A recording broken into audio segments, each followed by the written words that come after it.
예루살렘 교회는 모든 복음 전파의 전초 기지와 같은 역할을 하고, 그래서 전도와 선교에 있어서 그 통제 역할을 감당하였습니다. 그래서 다른 지역에 복음이 전파되었다는 이런 소식만 듣게 되면 예루살렘 교회는 곧바로 사람들을 파견하여서 어찌된 일인지 영문을 살피고, 그래서 사람들을 파견하는 일들을 했습니다. 그래서 맨 먼저는 사마리아에도 이제 빌립이 이제 주의 복음을 전파했다는 소식을 듣게 되자 그 예루살렘 교회가 베드로와 사도 요한을 이때 파송했던 것이죠. 그래서 온 예루살렘과 사마리아와 이렇게 이제 순서대로, 온 유대와 사마리아와 이렇게 순서대로 이제 진행되는 복음 전파 진행 순서가 된 것입니다. 그리고 가이사랴에도 이방인에게 이제 복음이 전파되었다는 소식을 듣고는 그 일이 이제 베드로부터 시작된 것을 알고는 왜 그랬느냐, 베드로를 비난했던 것도 바로 이제 예루살렘 교회에 있었죠. 그런데 이번에는 안디옥 교회에서 헬라인들에게 복음이 전파되었다라는 이런 소식도 예루살렘 교회가 듣게 되었습니다. 그래서 이번에도 어김없이 사람들을 파견하게 됩니다. 그 파견된 사람은 바로 바나바였습니다. 바나바는 사도행전 4장에 처음 등장하는 인물인데, 예루살렘 교회가 모든 물건을 통용하고 또 자기 재물을 조금이라도 자기 것이라 여기지 않는 그런 상황에서 이 바나바가 등장하게 된 것이죠. 예루살렘 교회가 이같이 서로 나누어지고, 그래서 가난한 사람들이 없었다라는 이런 내용을 가졌는데, 그렇게 풍족한 교회, 나눠주는 행복한 교회가 되고 있을 때에 그때 자신의 밭을 팔아서 그 값을 사도들 앞에 내놓은 사람이 바로 바나바였습니다.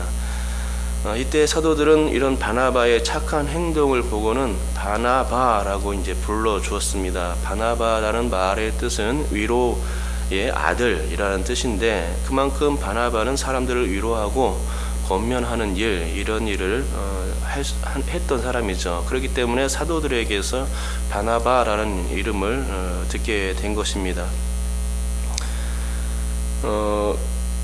그런데 사실 그의 원래 이름이 그 바나바는 아니었습니다. 그의 원래 이름은 본명은 요셉이었습니다. 하지만 우리가 바나바를 요셉이라고 부르게 되면 요셉이 누구지? 라고 묻게 될 것입니다. 왜냐하면 바나바의 본명인 요셉이라는 이름이 성경에 그렇게 바나바를 부를 때 부른 명칭으로 쓰이지 않기 때문입니다. 이것은 사도행전 4장 36절에 처음으로 바나바가 소개될 때 한 번밖에 나오지 않기 때문에 그렇습니다. 나머지는 다 바나바라고 불리게 되죠. 우리가 생각하는 요셉은 창세기에 나오는 야곱의 아들 요셉과 마리아의 남편 요셉 정도입니다. 그러기에 요셉이라는 이름을 떠올릴 때에 제일 먼저는 창세기의 그 요셉이고, 둘째는 마리아의 남편 요셉입니다. 그렇기 때문에 세 번째 요셉을 말하라고 한다면 우리는 잘 기억할 수가 없습니다. 즉 요셉이 바나바였음을 아무도 잘 생각하지 못하는 것입니다. 하지만 이 요셉은 요셉이라고 불리기보다는 바나바로 불렸다는 것이죠. 사도들만 그의 본명을 부르지 않은 것이 아니라 성경 그 누구라도 요셉을 요셉이라 부른 사람은 없습니다. 그러니까 본명보다는 별명이 더 많이 불려진 사람이 이 바나바였습니다. 모두가 다 요셉을 바나바라고 불렀던 것입니다. 왜냐하면 그도 그럴 것이 바나바의 뜻이 위로하는 아들인데, 정말로 그가 위로하는 일을 많이 했던 그런 사람이기 때문입니다. 그 별명에 맞게 그 행동을 했기 때문에 그를 바나바라고 계속해서 불러주게 된 것입니다. 사울이 변화받고 예루살렘 교회에 왔을 때에 사도들 앞에서 사울을 그 변호해 준 인물이 바로 이 바나바였습니다. 바나바가 없었다면 사울은 사도들 앞에서 바로 설 수가 없었을 것입니다. 하지만 바나바가 잘 변호해 주었고, 그 때문에 사울도 바나바처럼 사도들 앞에서 인정받을 수 있게 된 것이죠. 그래서 이렇게 인정받게 됨으로 말미암아서 어제 이 예수를 핍박했던 사울이 바울로서 이제 불릴 수 있게 된 것이고, 또 공식적으로 예수 믿는 자, 복음 전파하는 자로서 당당히 서게 될 수 있었던 것입니다. 즉 바울이 바울 될 수 있었던 그 뒷벽에게는 이 바나바가 있었다고 해야 할 것입니다. 그렇습니다. 바나바는 이처럼 가난한 자들을 생각하는 사람이었고 또 어려움을 당하는 자를 도와줬으며 특별히 그 어려움을 당하는 자 중에는 사울, 우리가 부르는 바울이죠. 바울이 있었습니다. 또한 이 바나바는 마가를 도와줬는데요. 마가는 바울의 제1차 선교 때에 너무나 힘들어서 도중하차했던 사람입니다. 바로 마가복음을 썼던 사람이 마가인데 선교 때 부잣집 아들이라서 너무나 귀하게 자랐기 때문에 조금이라도 힘들면은 그 일을 감당치 못하는 사람이 바로 마가였습니다. 그런데 이 선교 때 제1차 선교 때에 너무나 힘들었기 때문에 도중하차하고 말았죠. 그래서 사울은 바울이죠. 바울 사도는 매우 이 마가를 되게 싫어했습니다. 그래서 이제 제2차 선교가 이제 시작되는 시점에서 바울은 마가를 데리고 가기 싫어한 겁니다. 그리고 바나바는 안 그렇다, 마가를 꼭 데리고 가야 된다 이렇게 해가지고 이 바나바와 바울이 싸우게 된, 아주 심하게 다투었죠. 그래서 심하게 다툰 배경이 되는데, 아무튼 이 바나바는 마가의 실수를 물론 실수를 했지만 덮어주는 그런 마음을 가졌었던 것이고, 그래서 바울이 뭐라고 할 때에 마가를 두둔해주면서 참으로 너그러운 마음을 품어줄 수 있었던 사람이 바로 이 바나바였다는 것입니다. 그만큼 이 사람은 바나바로 불릴 자격이 있었던 것이죠. 위로의 아들이었던 것입니다. 그리고 바나바는 영혼 구령의 열정까지 있어서 선교에 열정을 보였던 그런 사람입니다. 그러니까 바나바는 사람들 앞에서도 멋진 사람이었거니와 하나님 앞에서도 참으로 신실한 사람이었음을 알게 됩니다. 그리고 그의 선교 사역의 시작은 바로 오늘 본문에서부터 시작되는 것을 알 수 있습니다. 즉 안디옥 지역에서 헬라인들에게까지 복음이 전파되었다는 소식을 예루살렘 교회가 듣게 되었는데, 그래서 이제 이를 듣고 난 그 교회는 위로의 사람 바나바를 이 안디옥 지역에 파견하게 된 것입니다. 그리고 이것이 바나바의 선교 사역의 시작이라고 할 수 있는 것이지요. 왜냐하면 바나바가 안디옥 지역에 파견되고 나서부터 바나바는 안디옥 지역에 있는 그 교회를 굳건하게 세울 수 있었고, 또 조금 있다가는 그가 사도 바울까지 초빙하여서 안디옥 교회에서 선교사로 파송받게 이른 것입니다. 그러니까 안디옥 교회가 설 수 있었던 것은 또 그 뒷배경에 그 바나바가 있었다고 해야 할 것입니다.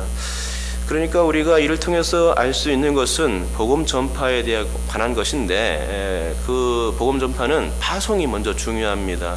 교회가 어떤 사람들을 계속해서 파송하고 관리할 수 있어야 된다는 얘기죠. 또 어떤 사람을 파송하는가, 그것이 또 매우 중요하다는 것입니다. 그러기에 먼저는 교회 역할인데요. 선교에 있어서 교회 역할이 매우 중요합니다. 교회가 어떤 지역에 복음이 전파될 수 되고 있는가를 살필 수 있어야 합니다. 그것이 교회의 역할인데요. 즉 어떤 지역에 교회가 세워져 있는지 그것을 알아야 되고, 또 세워졌으면 몇 개의 교회나 그곳에 세워져 있는지, 그리고 그 교회들의 상태는 어떤지를 관찰하고 관리할 수 있어야 하는 게 바로 교회의 역할입니다. 더 나아가서 만약에 교회가 세워지지 않은 지역이라면 바로 그런 복음의 외곽 지역에 선교사를 파송할 수 있어야 하고, 또 교회가 세워졌지만 정말 열악한 환경에 있는 교회들이 있을 때에는 그런 교회들을 둘러보고 굳게 세울 수 있는 그런 관리하는 일들을 교회가 감당해 내야 하는 것입니다. 바로 이렇게 할 때에 하나님의 나라가 더욱더 확장되고 또 주님의 나라는 더욱 견고하게 세워질 수 있는 것이죠. 더불어서 둘째는 그 사명감이 투철하고 하나님 앞에 신실한 사람을 교회가 선교사로 파송하여 세워야 되는 것입니다.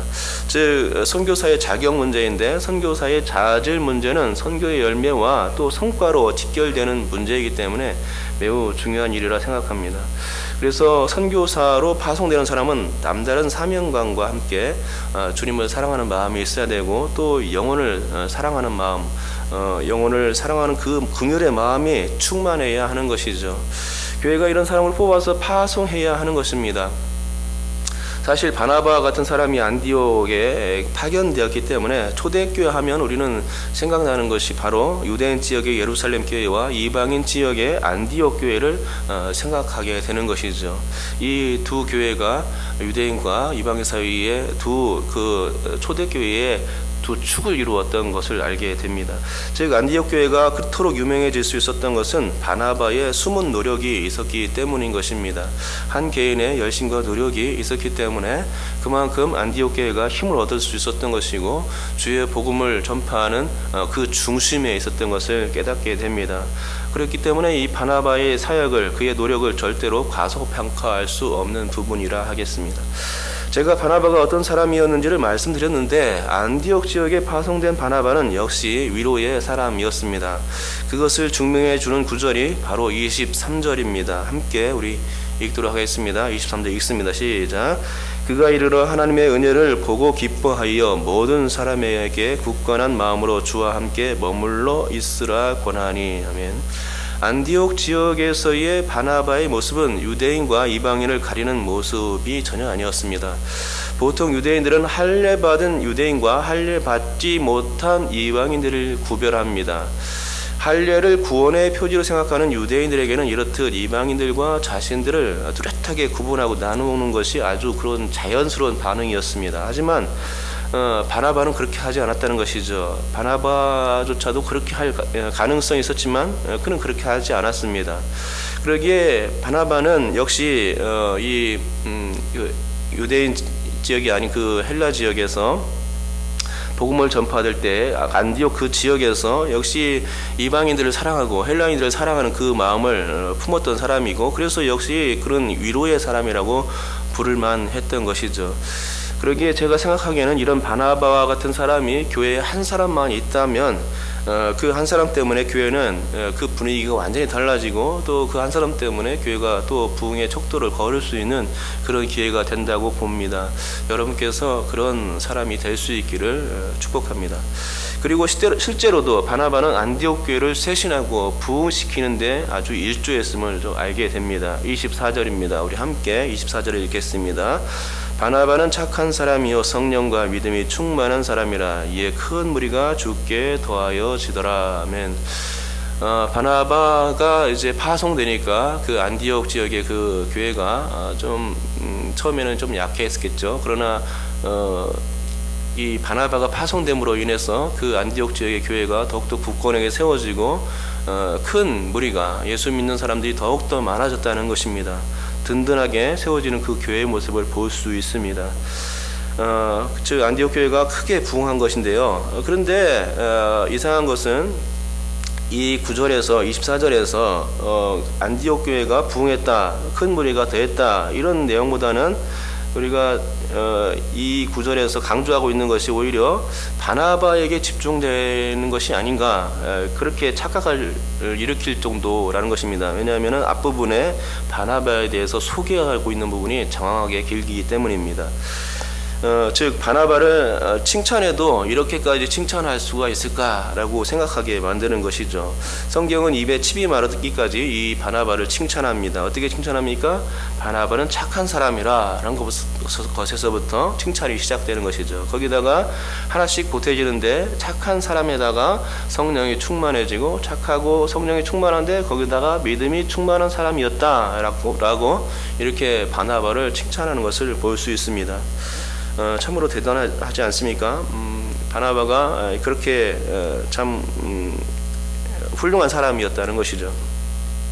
그러나 우리가 이렇게 그 바나바의 그 외적인 모습을 보고 우러를 볼 필요는 없습니다. 왜냐하면 바나바는 자신의 사역을 감당하기 위해서 그렇게 했을 뿐이고, 또 우리는 우리 나름대로의 사역과 또 독특한 은사를 따로 받았고 또 그것을 하고 있기 때문입니다. 그런데 중요한 것은 그렇게 받은 은사를 통해서 하나님께 영광을 돌릴 수 있느냐 하는 바로 그 부분인 것이죠. 우리가 바나바를 존경해야 하는 이유가 바로 이 부분입니다. 그는 자신의 사역에 정말로 열심히 임했던 사람이고, 그래서 파송 선교사의 직책에 대해서 최선을 다했다는 것입니다.